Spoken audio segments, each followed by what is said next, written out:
শ্বশুর ফাদার আপনি কি হাসতেছেন না কাশতেছেন? আমি হাসতাছি না কাশতাছি, তুই দেখতাছস না? শ্বশুর ফাদার এই এত বড় নদীটা কেটেছিল কেডা? আমি আর তোর বাপ মিলে কেটেছি।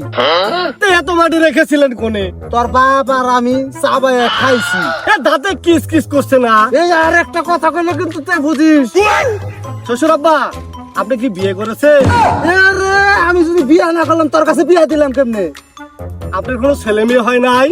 আমার ছেলে মেয়ে না হইলে তোর ডাইলগের থেকে এ তোর কাছে মেয়ে বিয়েতে আমি ছাই খাইছি। শ্বশুর আব্বা আপনি ছাই খেতে গেলেন কে?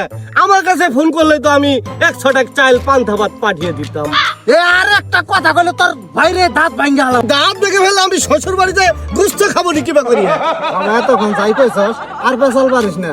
তোর শাশুড়ি ভাই ভালো মন্দ রান্না বান্না করছে, চল বাইক নিয়ে তোরে খাওয়ামো। চল।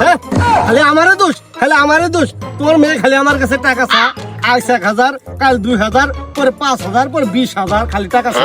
এই এত টাকা দিয়ে আমার মেয়ে করে কি? আরে আমি টাকা কোনোদিন তারে দিয়েছি নাকি সেটা?